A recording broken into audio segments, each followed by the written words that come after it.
Hello, good morning, good afternoon, good evening, whatever time you come across this video. This week we're going to be learning a lot. We're going to be doing a lot of learning. Starting from today, the Treasures Early Childhood Care Education program for teachers. We do this every time when teachers have a break. We did one in January. We are doing this. This is a give back to the society at Treasures College of Early Childhood Care Education to do teachers upgrade every time when we see that teachers are on break, so that we can deliver at optimum in our classrooms and as parents in our homes. So, according to the topic, care, the power of care as a potential for helping children to maximize their learning potentials. Today and tomorrow, I'm going to be talking about care, the definition of care, what care is, how to show care, care in the context of parent to child, care in the context of teachers to students. And I'm going to be working within the age limit of 2 to 15 years. So we're going to be taking care of the aspect of early childhood care education. We're going to be taking care of the aspect of elementary education. We are going to be taking care of the aspect of secondary education. So every teacher within this age range is going to benefit something from this program. My name is Adenike Obadari, and I'm the director at Treasures College of Early Childhood Care Education, Lagos, Nigeria.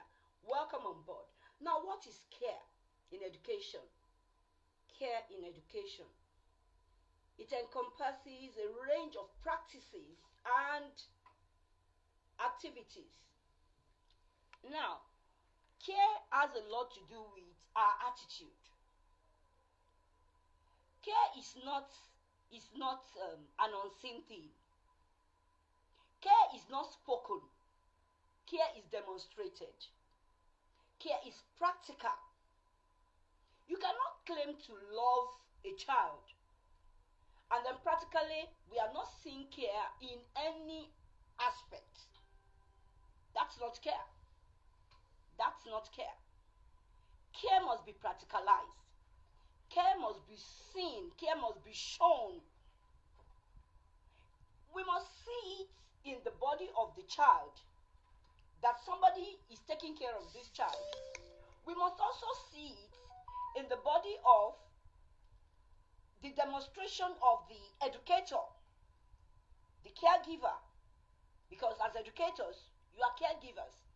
Just like nurses are caregivers in the hospital sector, educators are caregivers in the classroom. So as educators, we must see care. That is why when I was in the school sector, I was in the classroom or as a head of school, I tell my teachers to make sure that they eat very early in the morning, because the job of a carer is energy sapping. You can't be sitting down and say you care. You must be up and about, talking, correcting, cleaning, to say you care. Now, without prioritizing care, service delivery can be at optimum for teachers. You have to prioritize care. Now, before teaching comes care. Care comes before teaching. And before care comes love. Did you hear what I said? Before teaching comes care. And before care comes love. You cannot care for me if you don't love me. And you cannot say you love me without caring for me. And when you care for me, you must show it. I must feel it. I must see it. You must say it. So you see how encompassing care is. Now, care starts from before you see the children. Care is not what you show when you see the children. Care comes before you even see the children. And how does this come? According to Dr. Maria Montessori, care comes from how you set up the environment, the power of the environment. How safe is the environment of the child when you say you care for the child? Every environment that children will be hosted, every environment that children will stay must be safety proofed. Must be safety proofed. You must ensure that the environment is safe for the child, for you to say you care. And that safety mind comes from a place of love. It comes from a place of love. That you're on holiday now, the children are at home. Yes, ideally, you have the business of resting, of taking care of yourself, your own home. But as somebody that loves, that is showing love, you must be thinking of the school also. Oh, that window that I need to take care of. Those desks that are not good. Those chairs that are broken. That teacher's table.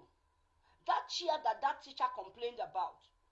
That is coming from a place of love. That's coming from a place of love.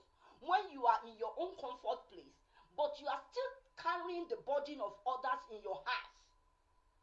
Care is you can go away without showing it. But because you love, because it's coming from a place of love, even when that person is not with you, you are concerned, you are thinking of them. Their comfort becomes your concern. Their needs become a concern and a burden to you.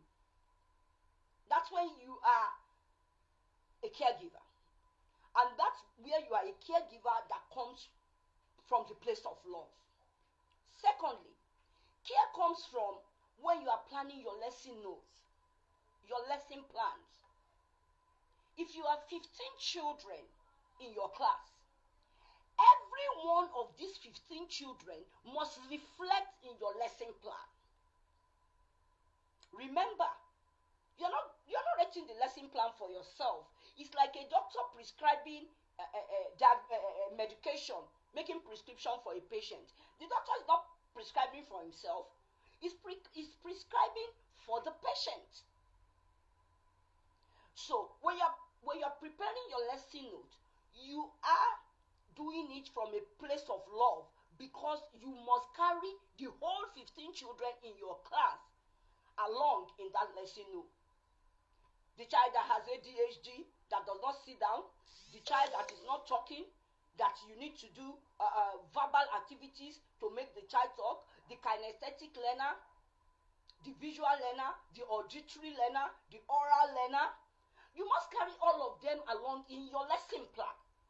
And that is what defines your level of love that has transited to care.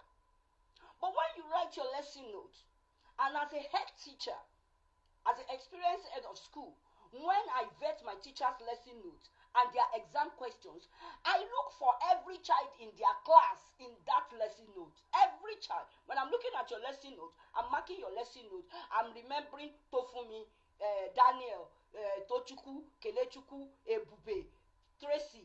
Are they all reflecting in this lesson note? And then I sit the teacher down and ask her, how will Chukwu Ebube, how will he participate in this activity? Because he can't walk. He's on wheelchair. And you say, we will be playing ball. Which legs is Chukwu Ebube going to use to play ball? If you don't include throwing, because he can use his hands. So for you to have an all-inclusive activity as a teacher, you must love and then you must care.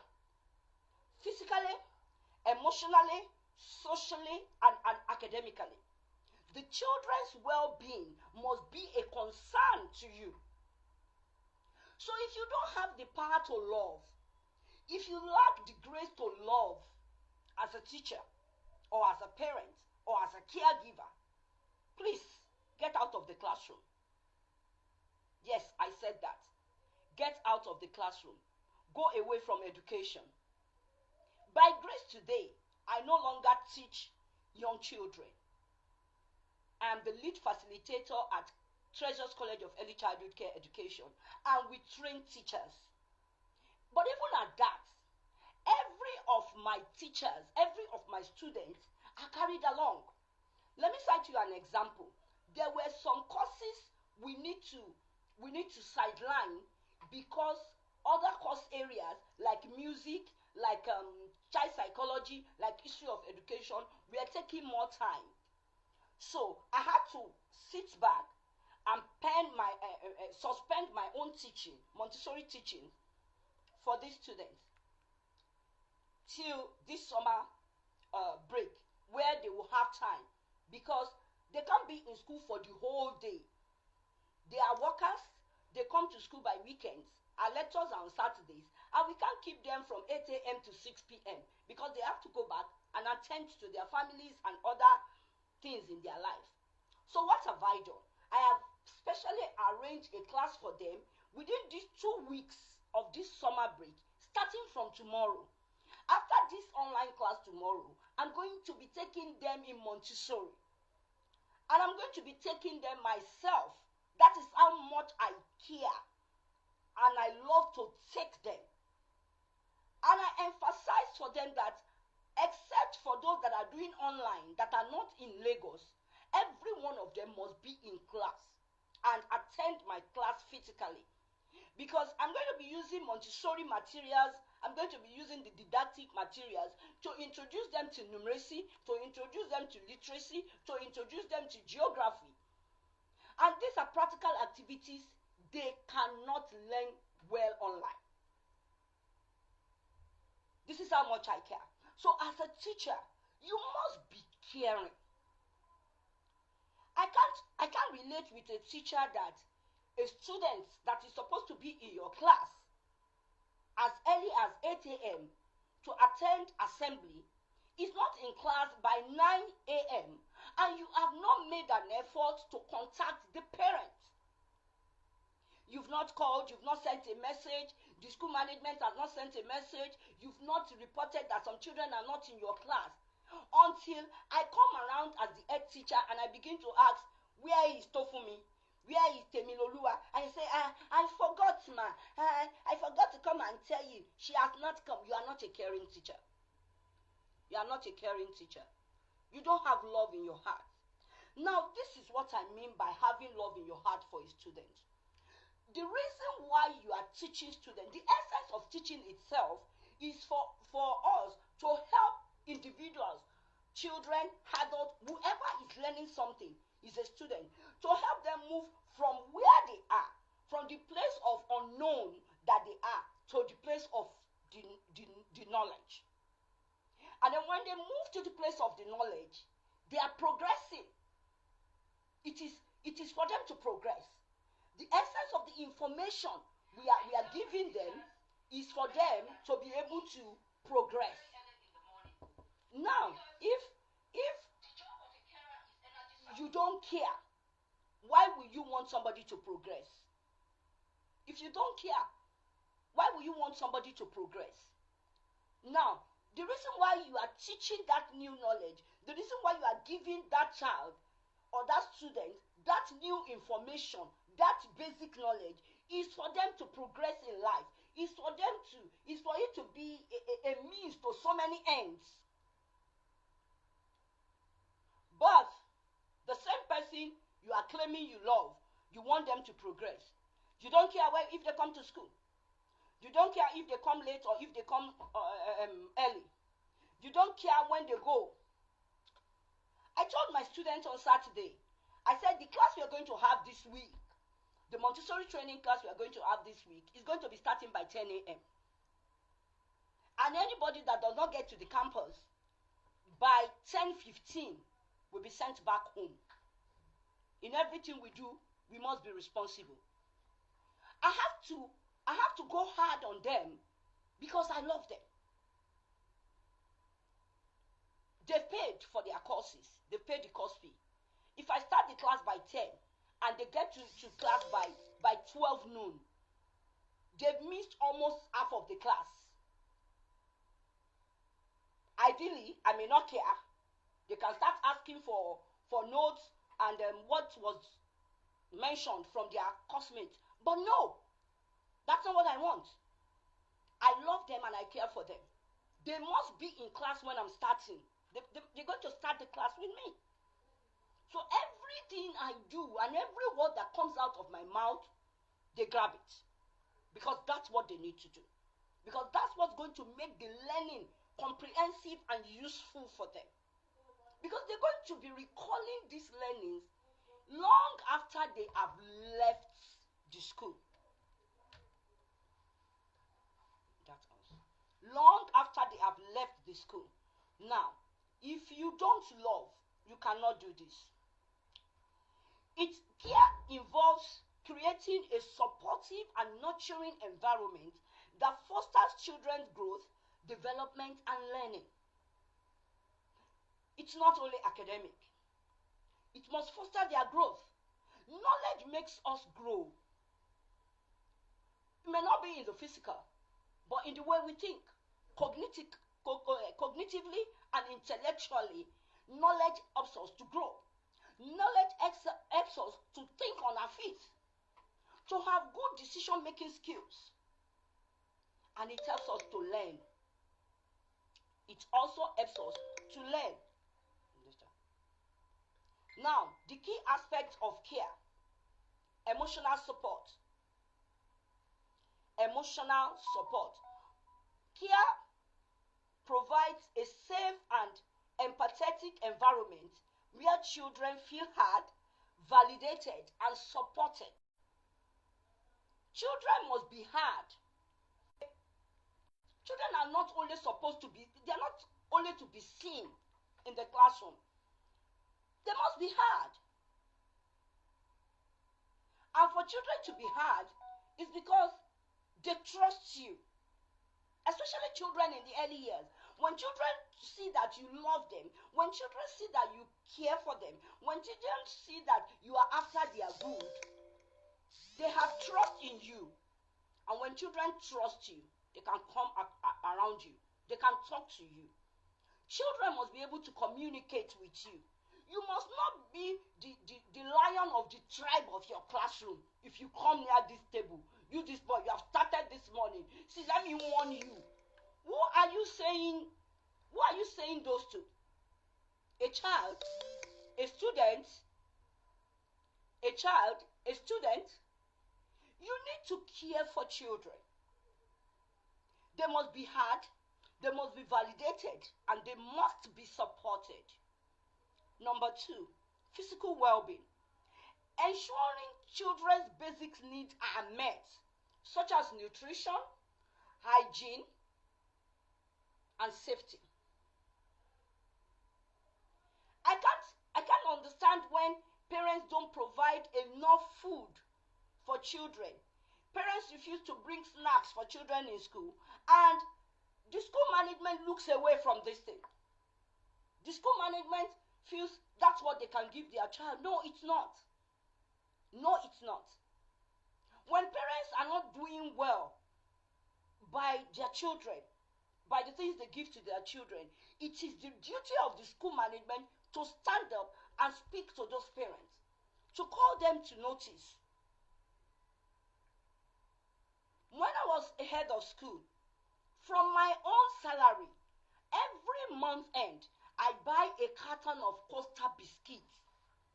I don't know if it's still like that. Then what was inside Costa biscuit was about 900 pieces or so, sachets. I buy it and keep it in my office. What do I buy it for? The children. When I see that what your parent is bringing is not enough, I give. This is not without the notice of the parents. The parents know. It got to a stage, some of them don't even bring snacks again for their children. They will tell you, Mr. Badare will give you. your mama will give you in school. So it's not in this age where I say, don't give them something. Something so is going to happen. Maybe they are suspecting that this could happen. I never, in my 10 years as a head of school, I never experienced that. Because my parents, they trust me. They know that I'm doing it from the place of love. They trust me. I've never had an issue of I gave a child something and parents come, they raise eyebrow, they shout, they say maybe something will happen to their children. I believe that in schools where that is done is because there is no trust. There is a problem with relationship and trust. Number 3, social support. Encouraging positive relationships, social skills, and emotional intelligence.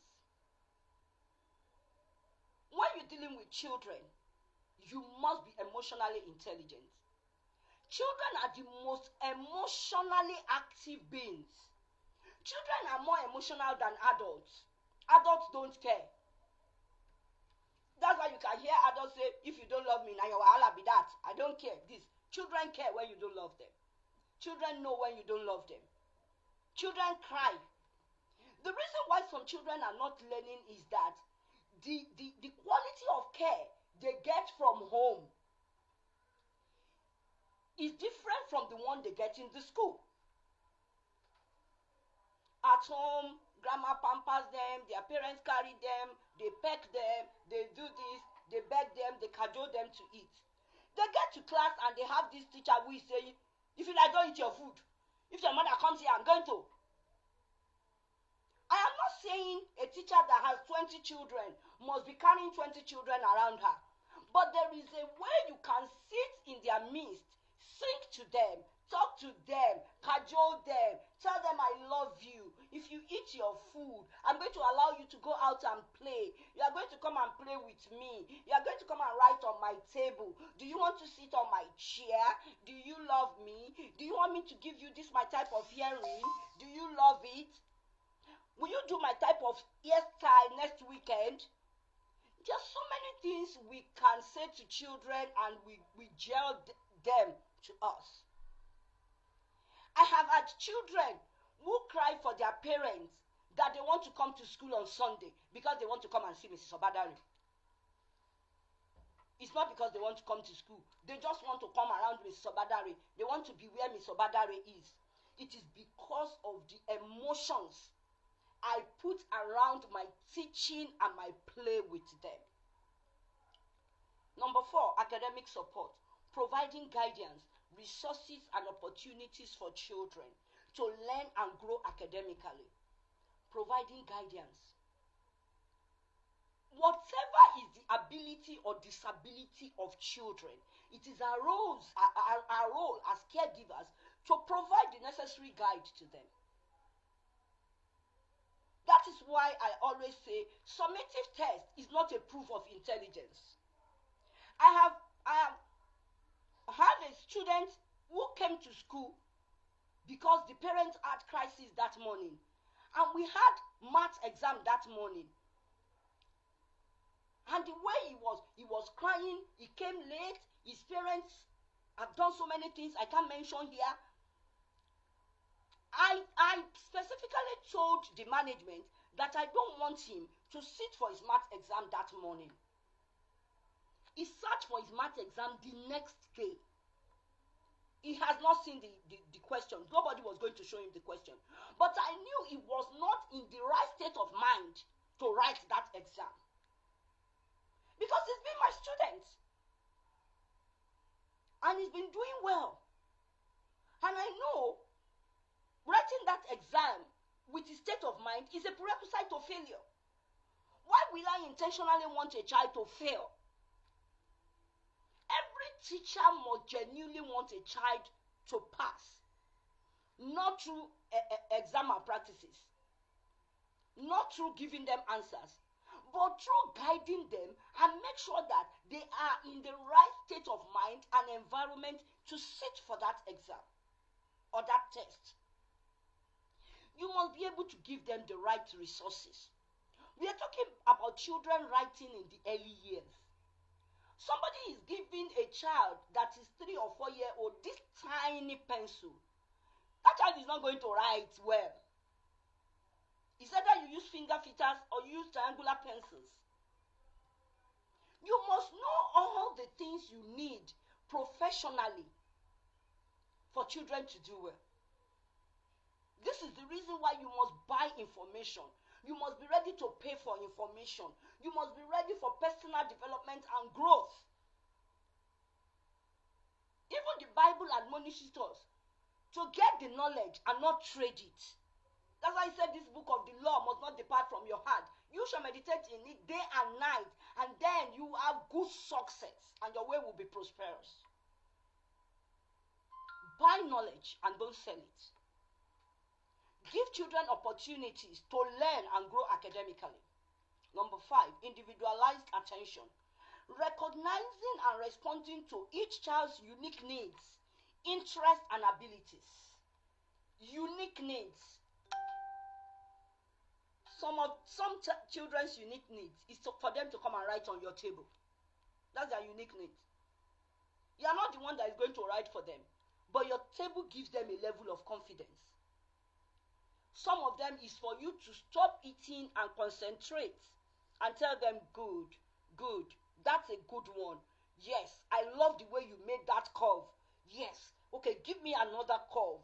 Make it a curve and a sharp bend. Good. Tofumi is trying. Wow. That's all some of them need for them to do well. That's the attention they need. But no, you can't give it. I can't kill myself. 20 children.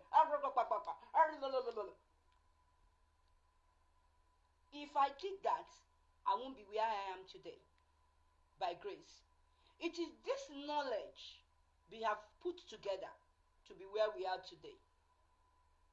You must be, a teacher is like a candle. Just like a mother is like a candle. You must be ready to burn yourself out for the children.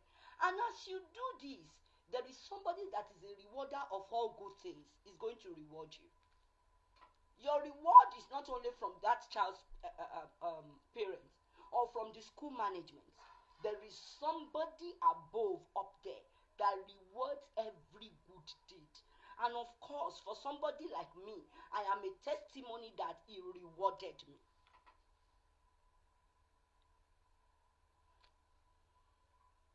Importance of care. Why is care important? Why is care important? It promotes healthy development. Care supports children's physical, emotional, and social development. When children eat well, they will grow well. When children's environments are kept safe and neat, there won't be diseases and infections and illnesses every time. The child will not be falling sick every day and night. Number 2, its care enhances learning. A supportive environment can improve children's engagement, motivation, and class achievements. Number 3, it fosters positive relationship. Care helps bring strong relationship between children, educators, and their mates. It even encourages children to be friends in the learning environment. It supports diverse needs. Care can accommodate children with diverse needs. You cannot operate an inclusive learning environment if you don't care. An inclusive learning environment, you must care. You must provide accommodation for all learning types and all children, irrespective of their abilities or their disabilities and backgrounds. Every parent is not going to be rich. Every child is not going to be dropped with a car. Some people are going to trek to school. It does not mean that their parents are not good people. It does not mean that they will not succeed in life. The school environment is a leveler. Every child should have equal opportunities in the school environment. There must not be favoritism in the school environment. Now, educator's role. What is your role as an educator? What is your role as an educator? To create a safe environment, establish a safe, inclusive, and respectful learning environment. That is your role as an educator. That is your role. It is not to size which child is dressed well, which child did the best hairstyle, which parent brought the best car, which mother dresses the best. No, that's not your role in the edu environment. That is not your role. Number 2, to build relationship. Develop positive relationship with children, parents, and colleagues. The Bible says where there is strife, they are all evil works. Where there is strife. In many schools, when I was consulting for school, there are many schools I've gone to that there is strife everywhere. The moment I'm crossing the gate, I'm stepping into the gate, the Holy Spirit is telling me there is strife, there is backbiting, there is usurper, there is this, there is gossip. These are the reasons why some schools are not growing. There is strife, there is competition, unhealthy rivalry. Teachers talking about what is not their business. School owners having favorite staff. Listening to what they are not supposed to listen to. So your focus will not be on what you are supposed to be doing. Your focus will be on things that you should not focus on. Because there is strife. The Bible says where there is strife, there are every evil work. Every evil work.